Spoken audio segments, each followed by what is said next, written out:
Hi hello welcome to my channel. ఏం చేస్తున్నారండి? అందరు బాగున్నారా? మేము కూడా చాలా బాగున్నాము. ఈరోజు వీడియో వచ్చేసి ఏంటంటే సొరకాయ అండ్ ఎండ్రేల్ పులుసు చేసి చూపిస్తానండి. చూసేసేయండి. దాని ప్రాసెస్ ఏంటో కూడా చూపిస్తాను మీకు. ఎండు రొయ్యలు మీకు కర్రీ ఎట్లను దీనికి ఆమ్లెట్ కాంబినేషన్ చాలా బాగుంటుందండి. చేసి చూపిస్తాను. కాకపోతే నాకు సొరకాయ అంటే ఇష్టం ఉండదు కాబట్టి నేను తినను, లేదంటే తినే వీడియో కూడా చేసి చూపించేదానండి.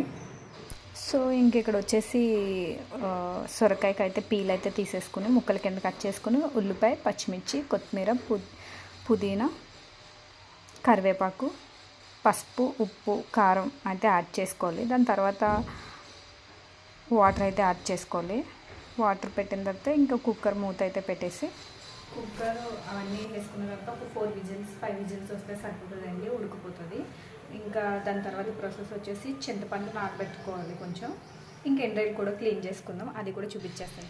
ఇక్కడ వచ్చేసి ఆ ప్రాసెస్ అయిపోయిన తర్వాత స్టవ్ వెలిగించానండి. ఇక్కడ ఎండ్రాయిల్ క్లీన్ చేసుకుంటున్నాను నీట్గాని.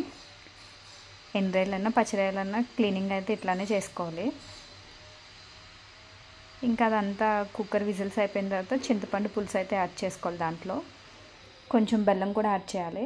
అది అయిన తర్వాత కొంచెంసేపు మసాలానిచ్చిన తర్వాత పోపు అయితే పెట్టుకోవాలండి. ఎండ్రాయిలు నీట్గా వాష్ చేసుకున్న తర్వాత ఇట్లా ఫ్రై అయితే చేసుకోవాలి. బాగా ఇట్లా ఫ్రై చేసుకున్న రొయ్యలన్నీ తీసుకుని మనం ముందుగా కర్రీ కింద చేసి పెట్టుకున్నాం కదా, దాంట్లో అయితే యాడ్ చేసుకోవాలండి. ఇలా దాంట్లో అయితే యాడ్ చేసుకోవాలి.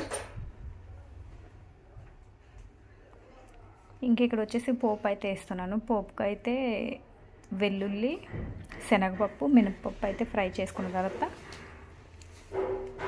మిర్చి, జీలకర్ర, ఆవాలు, కరివేపాకు, కొత్తిమీర దీంట్లోకి వేగిన తర్వాత దీంట్లోకి అయితే ఇది యాడ్ చేసుకుని ఒక 2-3 మినిట్స్ అయితే మంచిగా మగ్గనివ్వాలి.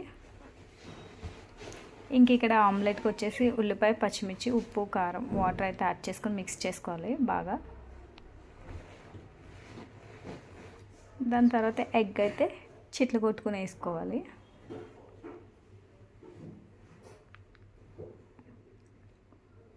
ఈ సొరకాయ పులుసులోకి అయితే ఆమ్లెట్ డెడ్లీ కాంబినేషన్ అండి. నేనైతే ఎండి చేప కూడా తింటాను.